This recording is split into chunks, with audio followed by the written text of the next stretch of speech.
Bienvenue à tous dans le débat de France 24. Les élections se suivent en France et on a l'impression, pratiquement depuis le 22 avril, de connaître la fin depuis le début. Nicolas Sarkozy, largement élu, disposera d'une énorme majorité à l'issue du second tour des législatives. Dimanche prochain, voyez les projections, même si elles sont encore imprécises, floues, mais c'est quand même très très clair, de 400 à 400, 405 à 445 sièges pour la droite. 120 à 160 au maximum pour la gauche et au milieu 1 à 4 pour le MoDem. Il s'agit d'une projection sur la France métropolitaine. Il manque l'outre-mer. La majorité devrait donc disposer avec 45% des voix de 80% des sièges, voire plus. Le résultat semblait tellement connu d'avance que les électeurs, après une participation record à la présidentielle, ont estimé que, ma foi, ça allait bien comme ça. Et cela a donné un record d'abstention hier. La mobilisation a été particulièrement faible à gauche, mais au fond, ça ne suffit pas à masquer le désarroi du Parti socialiste, de ses alliés en perdition, qui en appellent presque à un effort humanitaire de l'électorat pour, c'est la formule consacrée, assurer le pluralisme dans la prochaine Assemblée, comme si la France avait brusquement basculé dans un régime autoritaire. Écoutez par exemple François Hollande, le premier secrétaire en préavis du Parti socialiste. Je veux donc dire qu'il y a des majorités écrasantes qui écrasent, des partis dominants qui dominent, des pouvoirs absolus qui gouvernent de façon absolue. Voilà l'enjeu de ce second tour des élections législatives. Autrement dit, il faudrait sauver les soldats socialistes. Ce soir, nous parlons de tout cela. Une trop grande majorité est-elle dangereuse pour la démocratie, par exemple? Et nous en parlons avec Hubert Coudurier, directeur de l'information du Télégramme, avec Bernard Guetta, éditorialiste à France Inter, avec Yves Cochet, député sortant de Paris, une circonscription dont on dira un mot tout à l'heure, mais qui sera scrutée à la loupe au deuxième tour. Et nous attendons Yves Gégaud, député sortant de l'UMP de la région parisienne aussi, qui ne devrait pas tarder à nous rejoindre. Alors, tiens, Bernard Guetta d'abord, est-ce que vous pensez, vous avez entendu la même chose que nous tous hier soir, les socialistes sont un peu désespérés et au fond, ils expliquent que faites un effort, surtout peut-être aux abstentionnistes, faites un effort pour qu'il y ait le pluralisme. Hein. Mais je crois qu'une trop grande majorité est surtout, essentiellement, d'abord, en tout cas, dangereuse pour la majorité elle-même. Car n'oublions pas que l'UMP et son petit allié centriste, regardons ces deux partis, chacun d'eux est traversé de courants extraordinairement différents. À l'intérieur de l'UMP proprement dit, vous avez des vrais libéraux, thatchériens, reaganiens. Vous avez des gaullistes de tradition gaullistes, un pied à gauche, un pied à droite, etc. Vous avez de véritables conservateurs, vous avez des atlantistes et des gens qui ne le sont pas. Eh bien, plus le groupe parlementaire sera important, et il est naturellement parti pour être extrêmement, spectaculairement important, plus les différents courants de cette majorité se sentiront libres, voire poussés de le faire, libres d'exprimer leurs différences au sein de cette majorité, et il y aura beaucoup de travail, à la fois pour le Premier ministre et pour le Président de la République. Et puis, il y a un deuxième danger. C'est que M. Sarkozy, le Président de la République, veut et va très vraisemblablement lancer des réformes dans le domaine socio-économique relativement importantes. Peut-être pas aussi importantes qu'on le dit, mais enfin en tout cas relativement importantes. Il se peut qu'il y ait à un moment donné, par rapport à ces réformes, des déceptions ou des tensions, ou les deux. À ce moment-là, il n'y aura pas à l'Assemblée nationale d'opposition suffisamment puissante pour canaliser cette déception, pour canaliser ce mécontentement. Et là, on arrive au deuxième danger, qui est réel. Pas un danger de putsch, de révolution, etc. Ah non, mais un danger, si vous voulez, d'affaiblissement. C'est même pas tellement la rue, je dirais, d'affaiblissement du jeu nécessaire entre une majorité et une opposition dans une démocratie saine et stable. Il est important que l'opposition, par définition minoritaire, ait quand même quelques muscles pour représenter une alternative crédible et donc canaliser les mécontentements. Hubert Coudurier, est-ce que c'est le nombre qui va faire justement la force de l'opposition ? Non, mais je pense que c'est assez normal qu'après 25 ans de pouvoir, le fait qu'une majorité qui régnait peu ou prou, si on considère que les années Chirac ont été un peu le prolongement des années Mitterrand, qu'elle ait peur, qu'elle en appelle à la nécessité de contre-pouvoir. Mais je pense que l'Assemblée aujourd'hui n'est pas le seul lieu de contre-pouvoir, même s'il incarne une certaine théâtralisation du contre-pouvoir. Il y a les médias, il y a effectivement la rue quand il y a une indignation populaire qui prend forme, que ça a été le cas lors de la loi Fallou, ça a été le cas lors du CPE, ça a été bon. Et je crois qu'il est assez logique qu'on donne une majorité à un président qui a été clair sur ses intentions afin qu'il gouverne. Qu'il y ait 50 députés de plus ou de moins, c'est pas non plus absolument décisif. En revanche, ce qui me paraît évident, c'est que la mondialisation fait que aujourd'hui, on arrive à un resserrement du système politique français qui fonctionnait un peu à l'ancienne, avec de nombreux partis, avec beaucoup d'intervenants, et qu'aujourd'hui, la question, c'est quand même de savoir le temps que mettra le Parti socialiste à se reconstruire, à se choisir un véritable leader de façon définitive. Et c'est la mise en place d'une alternance comme elle existe dans toutes les grandes démocraties occidentales. Mais nous vivons aujourd'hui dans une démocratie d'opinion, donc réduire ça au poids de l'opposition au sein du Parlement, je pense que c'est important, mais c'est pas décisif. Alors, Yves Cochet, vous êtes vert, mais vous êtes soutenu par le Parti socialiste dans cette circonscription du 14e arrondissement de Paris, où vous allez vous trouver face à une ancienne ministre de l'UMP. En quoi est-ce important que vous soyez, au fond, 100, 150 ou 200 ? Qu'est-ce que ça change ? Je crois que dans les institutions de la Ve République, on n'a jamais vu ça. À la fois l'abstention que vous rappeliez tout à l'heure, et puis la probable vague bleue énorme. Et donc il y a un danger, je dirais, de pouvoir absolu, un peu comme disait François Hollande, c'est-à-dire qu'il n'y a plus suffisamment... Moi je ne dis pas de contre-pouvoir, parce que l'Assemblée n'est pas par définition un contre-pouvoir. Il y a une opposition, une majorité, une alternance possible. Là on se demande si avec la puissance ou l'hyperpuissance sarkozyste, il y aura même une possibilité de voir une alternance se dessiner. Vous allez me dire, c'est peut-être un peu de la pause de l'opposition. Bon, aussi bien le Parti socialiste, les Verts, le Parti communiste, qui n'ont pas fait peut-être le renouvellement à la fois de leur idéologie, de leur concept, voire de leurs instances ou de leurs représentants. Ceci étant dit, ce danger, moi je ne le vois pas du tout de la même manière que Bernard Guetta, sous la forme d'un danger interne à l'UMP. Il n'est pas bon qu'une seule personne, d'une certaine manière, puisse faire le gendarme pour trop d'institutions. Parce que tout à l'heure, j'entendais quelqu'un, je crois que c'est Madame de Panefieux, qui disait « Oh ben maintenant, on est dans un régime présidentiel ». Non, même le général de Gaulle, qui avait quand même conçu la Ve République, estimait que le rôle du Parlement, je ne parle pas à la Montesquieu, avec, disons, l'autonomie du Parlement et puis du législateur. On sait bien que les lois sont faites par le gouvernement, donc par l'exécutif, à 90%, mais qu'au moins, il y a des débats. Or là, c'est un peu l'absence de débat. Qu'est-ce que vous faites des régions, 21 régions et d'ailleurs, certains présidents de régions comme Jean-Yves Le Drian ont préféré abandonner leur mandat de député parce qu'ils considéraient que finalement c'était un lieu de pouvoir assez vide. Et deuxièmement, je m'interroge beaucoup... Pas vite. Ah, vide pour le député, oui. Et je m'interroge aussi sur la raison pour laquelle, alors que les socialistes vous proposaient un accord de désistement qui vous aurait donné automatiquement 13 ou 14 sièges, vous, les Verts, dont on se demande quand est-ce que vous allez grandir et mûrir politiquement, vous avez refusé cette main tendue des socialistes. On peut comparer ça à l'attitude aussi de François Bayrou. Non, pour les Verts, là, c'est assez facile à dire. Je regrette personnellement qu'il n'y ait pas un accord national entre les Verts et le PS il y a 1 mois, 2 mois ou 3 mois. Ça, je le regrette. Donc, malheureusement, on aboutit à ce résultat. Ceci étant dit, il y a quelques accords ici ou là, notamment à Paris. Bon, et donc j'espère que ça me sera favorable. Mais pour revenir à votre propos, non, je crois vraiment que trop de pouvoir, alors on dit sous ça, trop de pouvoir tue le pouvoir. Et donc, il y a peut-être ce risque interne par absence de débat. Alors, le paradoxe, c'est que dans une société qui demande du débat, même du débat participatif, comme le disait Ségolène Royal à juste titre, on va pas avoir de débat assez là. Et donc c'est à l'inverse des démocraties européennes, des grandes démocraties, disons, occidentales, où il y a de plus en plus de débats, de participation des citoyens, les conseils de quartier, les conseils des étrangers, etc. Et là, on a quelque chose qui va être de plus en plus autoritaire, alors qu'on souffre déjà du fait que la Ve République et même la tradition française colbertiste, jacobine, napoléonienne on va avoir de nouveau un Napoléon. C'est vraiment à l'inverse du courant moderne. Je pense que c'est une régression du 19e siècle. En même temps, Napoléon, parfois, dans ses discours, il lui est arrivé de dire qu'il voulait faire un vrai statut de l'opposition. Il est même allé parfois jusqu'à dire qu'il voudrait... Au code civil, oui, peut-être. Non, le Napoléon de l'actuel, celui dont vous dites... Celui dont vous dites que vous sous-entendez qu'il pourrait être un nouveau Napoléon, il a dit qu'il voulait quand même donner plus de pouvoir à l'opposition, peut-être même... Ça, c'est du marketing électoral.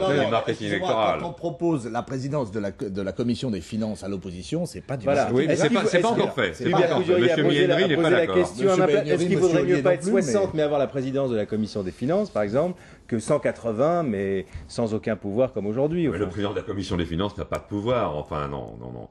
Alors, ça sera un titre honorifique, ça sera de la poudre aux yeux, disons, de l'illusionniste Sarkozy. Mais en réalité, c'est purement symbolique, ça n'a pas de pouvoir réel. L'Assemblée elle-même n'a pas de pouvoir réel. Par exemple, pour faire une sorte de contre-budget ou de projet de budget alternatif, parce que Bercy est beaucoup trop puissant. Et donc là, s'il y avait, vous allez me dire, oui, c'est encore des postes de fonctionnaires, etc. Mais si on avait les moyens à l'Assemblée, moi j'étais à la commission des finances, d'avoir une possibilité face au pouvoir de Bercy de dire, non, ça va pas du tout sur les grandes orientations. Oui, il y aura quelque chose, mais là, non, c'est pas sérieux. Peut-être qu'il faudrait préciser quand même ce dont on parle. Nous ne sommes pas, évidemment pas, devant un danger de dictature en France. Et deuxièmement, je ne le crois pas du tout. On a l'impression que c'est un petit Poutine qui est en train de prendre le pouvoir. Non, certainement pas. Et deuxièmement, en tout état de cause, s'il y a ou il y aura, Yves Cochet, une si forte majorité de droite à l'Assemblée nationale, ce ne sera pas parce qu'on aura bourré les urnes, mais parce que les électeurs l'auront voulu, et certes que le scrutin majoritaire favorise la formation de majorités fortes. Alors, ça, je crois qu'il faut le rappeler en préambule. Cela étant, ces choses dites et rappelées, il me semble effectivement qu'une majorité aussi écrasante à l'Assemblée nationale pose les deux problèmes que je rappelais tout à l'heure, ou en tout cas que j'évoquais. La discipline interne, premièrement, et le fait qu'il n'y ait pas une opposition suffisamment forte pour canaliser éventuellement des mécontentements populaires. Mais il y a évidemment un autre problème à une situation telle, c'est qu'elle traduit tout simplement un malaise politique en France. Évidemment que la gauche a un problème d'identité politique qu'elle n'a pas su encore résoudre. Évidemment que la gauche a besoin d'essuyer ses cadrans. Mais je dirais aussi que, évidemment, que la droite se trouve aujourd'hui dans une situation assez artificielle, dans la mesure où des courants très différents se sont agglomérés autour de M. Sarkozy, dont les talents ne sont plus à démontrer parce qu'il les a prouvés. Mais au-delà de M. Sarkozy, il y a une diversité profonde, non pas de la droite, mais des droites, et ce problème-là est tout sauf résolu. Ça, sur 440 députés, on peut imaginer que la diversité sera représentée. Des droites. Le talent de Nicolas Sarkozy, c'est justement de les avoir réunis en siphonnant au passage les voix du Front National, ce qui est quand même souhaitable. C'est tellement sain de réunir des courants aussi différents dans un seul parti. Je pense ce qui est sain, c'est que le Parlement joue son rôle, qu'on ait des commissions parlementaires d'enquête, que la presse joue son rôle, qu'on entre dans une véritable démocratie, peut-être à l'anglo-saxonne ou scandinave, et qu'on arrête de contester. Qu'on arrête de contester en permanence le résultat des urnes. S'il y a une vague bleue, c'est que les Français se sont exprimés. Dans 5 ans, ce sera peut-être une vague rose dans l'autre sens. Et on est obligé de constater la réalité. Les élections législatives, le quinquennat et l'inversion du calendrier. Voilà. C'est pas simplement la durée, c'est le fait que Lionel Jospin, il y a quelques années, a fait un pari qu'il l'a perdu doublement. D'une part lui-même et au détriment de la gauche en 2002, on s'en souvient cruellement, et d'autre part au point de vue, disons, du rééquilibrage des institutions. Au lieu de dire, eh bien, non seulement on peut faire le quinquennat, parce que c'est vrai que 7 ans c'était un peu long pour un président. Bon, le quinquennat. Moi, je regrette le septennat, mais enfin bon, c'est un autre débat. Mais aussi, il fallait à ce moment-là donner de la proportionnelle, qui aurait été le rééquilibrage, disons, de représentativité des sensibilités populaires par rapport à une assemblée où là, ça pousse beaucoup trop. Donc déjà, les institutions de la Ve République étaient très centralisées et très, disons, majoritaires. Et là, on aboutit à l'acmé, on pourrait dire, de la Ve République, c'est-à-dire peut-être aussi à son effondrement sur elle-même. Moi, je ne crois pas que ça va tenir 5 ans, à la fois pour les raisons alors sociales, économiques, écologiques, parce que la politique de Sarkozy, disons sa programme présidentiel, il n'y arrivera pas, sauf à favoriser les riches et à défavoriser les pauvres, comme il a déjà commencé sur la fiscalité, mais aussi même du point de vue simplement de l'architecture, quoi. On va voir que nous, quand on proposait la 6ème République, on va en avoir besoin avant 5 ans. C'est l'heure de la pause, Yves Cochet. On se retrouve après le journal pour la deuxième partie avec, je l'espère, Yves Gégaud qui nous aura rejoint. À tout de suite.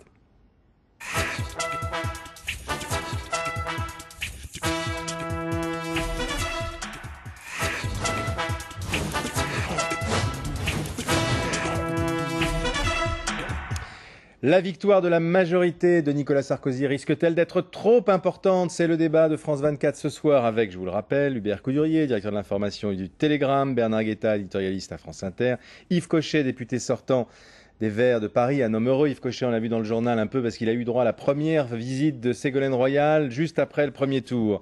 Et Yves Gégaud qui nous a enfin rejoint, triomphant des embouteillages, député sortant UMP de Seine-et-Marne. Alors Yves Gégaud, je vous fais un petit résumé en disant la première partie. C'est Bernard Guetta qui dit ça en particulier. C'est surtout mauvais, une trop grande majorité, parce qu'il va y avoir des problèmes de discipline parmi ces 450 députés forcément très divers, très différents, qui vont avoir des avis constamment divergents sur tout. On ne pourra pas faire la discipline. Et d'ailleurs, je me pose une question. Est-ce qu'il y a une salle assez importante où on pourra tous vous mettre à l'Assemblée nationale? Je pense qu'on réglera ce problème matériel si c'est le cas. D'ailleurs, je rappelle qu'il y a eu quand même des majorités très fortes dans notre pays dans le passé. Et il y a eu, notamment en 93, il y a une majorité qui était très importante, puisque le Parti socialiste était tombé à 60 ou 50 députés. Ouais. Donc on a l'habitude de changer. Moi, je pense que c'est tout le contraire, pardon, Monsieur Guetta. Mais parce que je vais vous dire, quand la majorité est relativement faible, si vous avez 10 députés de majorité, il suffit que 10 parlementaires se regroupent pour exiger à l'intérieur de leur groupe de faire à peu près ce qu'ils veulent, sous le risque de ne pas voter et de déséquilibrer une majorité faible. Quand vous avez une majorité forte, vous ne pesez pas, parce que vous ne pouvez peser sur rien à l'intérieur du groupe. Si vous êtes en majorité de 30 ou 40 ou 50 ou 60 ou 100 d'avance. Mais ça veut dire qu'on n'est pas des godillots, qu'on peut débattre, mais qu'il n'y a pas ce risque-là. C'est plutôt, à mon avis, le risque contraire, effectivement, le risque de la caporalisation de la majorité qui pourrait se jouer. Là, ça va dépendre de la façon dont Michel Rocard, il avait eu une majorité relative à l'Assemblée nationale. Ça s'était très bien passé. Il avait tenu plusieurs années avec Oui, une mais vous majorité n'étiez pas en interne dans les réunions du groupe socialiste pour savoir tout ce qui était négocié avant pour que ça tienne dans l'hémicycle. Donc je pense que l'essentiel est que ça tienne, mais ça tiendra. Ça tient peut-être mieux quand c'est négocié que quand c'est imposé. Écoutez, moi je crois que c'est comme en amour, on n'aime jamais trop, donc il n'y a jamais une majorité assez forte. Ça veut dire qu'une fois de plus, après 3 défaites présidentielles, une défaite écrasante aux législatives, la gauche refait le procès en illégitimité de la droite. Donc elle est coutumière. Pas sa défaite, c'est ça. C'est une façon de pas admettre sa défaite. En réalité, la gauche a quand même fait une campagne sur un réflexe défensif, en projetant en permanence un réflexe de peur sur Nicolas Sarkozy, qu'on peut comprendre d'ailleurs, parce que la mondialisation, l'adaptation, les réformes, etc., c'est vrai que c'est inquiétant, mais qu'elle n'a rien proposé. Et que c'est ce réflexe-là qu'il a tué. Le pacte présidentiel de Ségolène Royal était toujours valide. Il a été traduit pour les élections législatives. Bon, vous allez me dire, il y avait déjà eu une mauvaise expérience. Non, c'était un projet alternatif à celui, disons, au projet présidentiel de Nicolas Sarkozy, que moi je crains beaucoup. Je pense que les Français vont se réveiller, hélas, un peu tard après les législatives, qui fait que dans 6 mois, 1 an, les problèmes économiques et sociaux vont se révéler durs. Est-ce que je peux me permettre une petite critique? Ah ben je vous en prie, bien sûr. La proximité de nos prénoms, on doit m'y autoriser. Faites pas une critique trop dure, parce qu'après on dirait que vous êtes dominateur, vous êtes écrasant. Mais est-ce que sincèrement, vous pensez qu'en continuant d'expliquer jour après jour, après ce premier tour, que les Français n'ont rien compris, qu'ils sont stupides, qu'ils ont choisi un programme sans le lire et sans le connaître, que vraiment ils n'ont pas vu ce qu'il y avait derrière, est-ce que vous pensez que vous allez marquer des points dans l'opinion? Prenez les Français pour ce qu'ils sont, des gens intelligents qui, quand ils se lèvent pour aller voter, savent sur quoi ils votent. Parce que je ne vois pas pourquoi. Mais justement, là, il y a eu quand même presque 40% d'abstention. Je ne vois pas. Donc je fais appel à ceux qui ne se sont pas réveillés. Oui, mais vous savez, les sondages nous le montrent. Les études qui ne s'est pas réveillée, c'est largement la gauche qui n'a pas été votée. Pourquoi? Ça vient d'être dit par Hubert Coudurier, parce que vous n'aviez rien dans votre programme. Vous n'étiez qu'en défensive. Votre dit, mais quand même cet après-midi c'est une sur réalité. Le fait qu'on vit un nouveau mai 81 à l'envers, et donc il y a un basculement. Ce basculement... Sauf qu'en mai 81, on ne disait pas que les électeurs n'avaient rien compris au programme. Voilà. Non, mais il y a une démobilisation de la gauche. Et la gauche Ségolène Royal l'a compris, ça. Non, mais Hubert, parce qu'elle a non, anticipé sur cette évolution et elle a fait ce que aucun dirigeant de gauche n'avait été capable de faire. Simplement, elle l'a fait trop tard, dans l'impréparation la plus totale, en rivalité avec les responsables du Parti socialiste, avec des Verts qui ont été incapables de s'entendre pour passer des accords de désistement intelligents. Mais là, le mea culpa, on va le faire. Simplement, je dis, Nicolas Sarkozy a eu deux vertus pendant sa campagne présidentielle et maintenant. D'une part, sur le style, c'était remarquablement nouveau par rapport à la tradition gaulienne et même ce qu'on a vu après avec Chirac. Là, c'était une nouveauté extraordinaire, moi que j'appelle ça entre Bush et Berlusconi ou Tony Blair, tout ce que vous voulez. Donc sur la forme, c'était remarquable. Un peu comme François Bayrou, sur la forme remarquable. Mais sur le fond, alors là, les Français ont été fascinés, en disant ça c'est très nouveau. On savait pas, voilà un homme jeune, dynamique, bon, qui fait la course, tout ça. Bon, c'est un peu lassant, on va pas voir quand même le président quand même faire la course tous les jours. Bon, et donc là, très fort. Bravo, le marketing électoral, l'illusionnisme, disons, de la cosmétique médiatique, très fort. Sur le fond, je crois qu'en effet, peut-être que tout n'est pas dit. Et que lorsque ça va se révéler, parce qu'une fois qu'on est au pouvoir, faut gouverner, eh bien là, il va y avoir des désillusions. Alors, vous pensez que Nicolas Sarkozy, qui vient de faire 5 années de ministre d'État, des ministres des Finances, ne sait pas que lorsqu'on est au pouvoir, il faut gouverner? Je crois que vraiment, justement, la force du programme de la droite, c'est d'avoir été préparé, d'avoir été travaillé à partir d'un programme réaliste de gouvernement, et que les Français ont bien compris justement que la différence entre nous et vous, c'était que nous avions, nous, ce réalisme et ce modernisme, et que vous nous réserviez que ce qu'on avait déjà.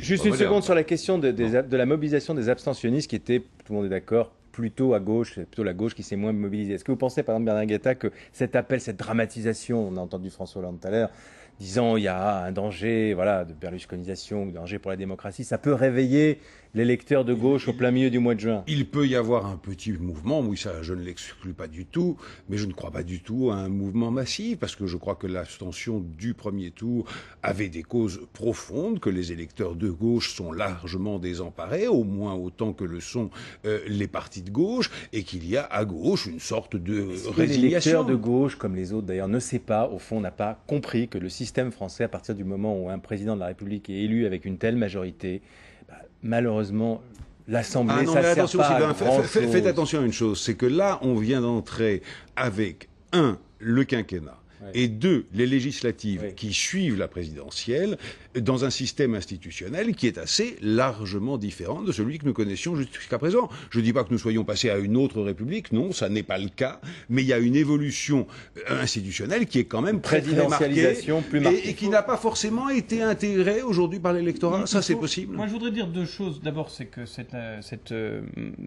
cette évolution, elle est tout à fait réelle. Elle est due notamment à l'inversion du calendrier qui a été décidée par Lionel Jospin. Il faut rappeler cette chose. Mais la seconde, moi, j'ai beaucoup d'électeurs de gauche qui me parlent, vous savez, je suis maire d'une ville de 17 000 habitants, tout le monde se connaît, et qui viennent me dire, mais on ne va pas voter pour la gauche parce qu'ils n'ont rien compris en 2002, après le 21 avril, ils auraient dû effectivement faire leur révolution idéologique, nous proposer quelque chose de nouveau, et qu'aujourd'hui ils ne l'ont pas fait, et que nous, eh bien, on va à nouveau leur envoyer ce message parce qu'ils n'ont pas fait ce travail pendant 5 ans, et je crois que l'enjeu il est là. Alors quelle révolution idéologique? De social-démocratie ou de néo-marxisme? Je n'en sais rien, puisque mais en vous tout parlez cas, de l'opposition. la commande elle est là. Yves Gégaud, puisque vous parlez de l'opposition, on est très ambigu. C'est ça qui est intéressant dans l'opinion, c'est que l'opinion de gauche, je veux les deux choses à la fois. Pensez-vous que l'opinion de droite, telle que Nicolas Sarkozy a pu la trouver lorsqu'il est arrivé président de l'UMP, n'était pas moins ambiguë et qu'il n'ait pas su trouver ce chemin de la synthèse qui manque aujourd'hui à la gauche? Justement, si on parle de la droite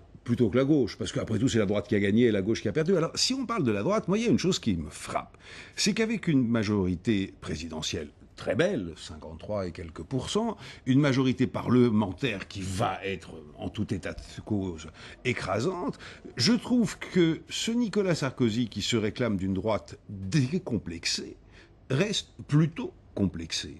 Il est contre les 35 heures. il ne s'attaque pas aux 35 heures, il les contourne en défiscalisant les heures supplémentaires et en, comment on dit, en enlevant les charges sur les heures supplémentaires. Il est contre l'impôt sur la fortune, en tout cas tel qu'il est conçu aujourd'hui. Mais si, au fond de lui, bien sûr que oui. Mais ça, c'est votre interprétation. Non, c'est pas mon interprétation, c'est l'évidence même. Mais non, c'est ce que vous voudriez qu'il soit, mais qu'il n'est pas. Non, je ne veux pas qu'il soit. Parce que s'il était contre l'impôt sur la fortune, il aurait proposé de le supprimer. Mais non, justement. Ce qui me frappe chez lui, c'est qu'il n'ose pas défaire des choses qu'il pense qu'il n'ose pas être l'ultra-libéral que vous voudriez. Non, pas vous, mais que certains voudraient qu'il fût et qu'il n'est pas au fond de lui, non, parce qu'il est plus... C'est pas ça. Il est justement je ne le trouve pas franc. Je termine ma phrase. Je trouve pas franc du collier dans la manière qu'il a de s'attaquer à des problèmes qu'il considère réels et qui sont peut-être par ailleurs réels. Non mais... La différence avec l'équipe Chirac, c'est que quand les Chiraciens sont arrivés au pouvoir en 95, ils n'étaient absolument pas préparés. Et d'ailleurs, au bout de 2 ans, ils ont rendu leur pouvoir aux socialistes. Les sarkozystes sont extrêmement préparés. Et vous avez raison de dire que Nicolas Sarkozy est très habile et qu'il sait contourner les problèmes. Et qu'il y aura un rendez-vous dans 6 mois. Il a appris des échecs de ses prédécesseurs. Et le rendez-vous sera dans 6 mois pour voir si effectivement on est dans une réalité virtuelle ou si la droite a tenu ses promesses. Car c'est quand même une révolution culturelle de la droite qui vient se dérouler. La première, est-ce que cette projection de la majorité très, très impressionnante qu'on a vue au début, entre 445 et 500 et quelques députés, déjà n'a pas précipité une sorte de rapprochement manifeste entre le mouvement démocrate de François Bayrou et les socialistes, puisqu'aujourd'hui, ils ont utilisé les uns et les autres la même expression, c'est on va favoriser pas la diversité, le pluralisme. Donc c'est-à-dire, et même François Hollande, on l'a entendu tout à l'heure, était plus loin, il a dit on soutiendra celui qui peut faire battre un député UMP. C'est clair. L'enjeu à gauche, il est clair, c'est qui sera le leader de l'opposition à la majorité qui va sortir des urnes. Est-ce que ce sera quelqu'un du Parti Socialiste ou est-ce que ce sera François Bayrou? François Bayrou a changé sa boutique de côté de la rue, il est passé du côté droit au côté gauche, il s'est installé à côté de la boutique socialiste. Pour l'instant, il est plutôt au milieu de la rue. Il est au milieu, mais on voit bien où il va aller, il va essayer de siphonner la clientèle. Il n'a pas beaucoup de ressources. S'il ne pense qu'à 2012, attendez, il a 17 millions d'électeurs. Oui, il avait. Il représente quelque chose dans le pays les électeurs peuvent comprendre une politique, ils ne peuvent pas comprendre une ambition uniquement sur 2012. C'est pas une ambition comme ça. Donc il faut qu'il construise quelque chose. Le MoDem, bon, il est né il y a 1 mois. On va voir ce que ça donne dans 5 ans. Mais pour l'instant, en tout cas, il faut être gentil avec les électeurs du MoDem, surtout à Paris, Yves Cochet. Non, mais il est évident que ça a représenté. Alors le centre a représenté dans la tradition chrétienne démocrate. On l'a vu avec le MRP, avec le Centre démocrate, avec le CNE, avec qui vous voulez. Ça existe en France. Mais ça existe en France, absolument. Et ça existe même sous forme de partis beaucoup plus forts, par exemple en Allemagne. Vous voyez, les chrétiens démocrates. Bon. Alors là, le problème, c'est qu'il y a plusieurs centres maintenant. S'il y a un centre, bon, ça va. Là, il y en a plusieurs. Il y a le nouveau centre et puis il y a le MoDem. Et je crois qu'il va y avoir une sorte de... Monsieur Cochet, il n'y a rien de tellement mystérieux. Après tout, la droite de la gauche ou la gauche de la droite, ça existe. C'est comme le parti radical. Oui. Mais attendez, précisément. Ça a compté dans l'histoire de France. Ce que cette élection a montré, c'est qu'il y avait de la part des Français une volonté de clarification et de simplification. Et le problème de François Bayrou, c'est qu'il n'a pas su choisir. Et que s'il avait fait ce qu'il aurait dû faire, il serait... S'il avait choisi... Oui, mais c'était... pas 17 millions. Qu'est-ce que je dis 17%. S'il avait choisi Nicolas Sarkozy, ça ne lui aurait pas enlevé ses 18% Donc si je comprends, la vertu de ne pas choisir chez Nicolas Sarkozy est un défaut, mais chez François Bayrou est une qualité. Mais je ne parle pas en termes moraux, je parle en termes politiques. L'un est dans l'opposition, l'autre est au pouvoir. Laissons François Bayrou pour terminer, parce que je voudrais qu'Yves Gégaud nous donne son sentiment sur... Bon, il va y avoir une minorité, peut-être très minoritaire à l'Assemblée nationale. Est-ce qu'il faut faire avec les minorités politiques, comme on ne fait pas d'ailleurs avec les minorités visibles, c'est-à-dire un peu de discrimination positive, c'est-à-dire leur donner des pouvoirs C'est mettre le doigt sur la réalité. Je crois que le problème, c'est pas de savoir s'il y aura 20 députés de socialistes de plus ou de moins. Oui. Le problème est de savoir quel sera le pouvoir de l'opposition. Voilà. Et Nicolas Sarkozy a dit des choses très claires. Il est engagé pour donner un statut à l'opposition, pour donner des pouvoirs nouveaux à l'opposition. On parle de la présidence de la Commission des finances. On parle... Cochet disait qu'elle n'avait aucun pouvoir. Écoutez, moi je siège... un budget. Cher Monsieur Cochet, vous ne siégez pas à la Commission des finances. Pendant 5 ans, je l'ai fait. Peut-être qu'à l'époque, sous la majorité qui était la vôtre, Non, il n'y avait pas de plus de pouvoir. pouvoir. C'est Bercy qui gagne. Il y a quand même aujourd'hui une réalité. Par exemple, faire que les nominations soient faites non pas du simple pouvoir du président de la République, mais soit accepté par une majorité aux 3/4 des commissions, voilà bien qui redonne un rôle à l'opposition. Je crois que nous avons besoin d'une majorité forte parce que les réformes sont nombreuses et que pour y travailler, il faut être nombreux et il faut être le plus puissant possible pour réussir. C'est ce qu'attendent les Français, mais qu'il y a besoin d'une vraie opposition. Et la réalité de l'opposition, ce ne sera pas son nombre, ce sera les pouvoirs qu'on lui donnera. Et nous sommes décidés et déterminés à faire que l'opposition ait des vrais pouvoirs et à faire en sorte, ce qui devrait faire plaisir à M. Cochet, de trouver un consensus pour introduire une dose de proportionnel au sénatorial ou législatif pour qu'il n'y ait personne qui se sente devenir une question tout est dans le goût, là. Oui. Tout est dans le Vous avez dit le Sénat ou à l'Assemblée nationale. Moi, je vais donner un avis personnel. Nicolas Sarkozy a dit à l'Assemblée nationale. Et vous ? Moi, je pense que si l'Assemblée nationale c'est trop compliqué et c'est trop difficile, on pourrait peut-être faire élire le Sénat. C'est moins intéressant. Ça serait amusant parce que le Sénat est quand même un droit depuis le 19e siècle. C'est quand même une des chambres du Parlement qui pourra avoir Ça va faire un changement au Sénat. Mais c'est une position toute personnelle. Mais en tout cas, il faut avancer sur ce sujet. Je fais partie des députés qui ont déposé il y a 3 ans une proposition de loi pour introduire une dose de proportionnelle aux législatives. Donc je suis parfaitement en phase et je crois que c'est ça l'enjeu. Et dans votre esprit, une dose, c'est combien de pourcents de députés ? L'idée de ma proposition de loi, c'était 60 députés élus à la proportionnelle.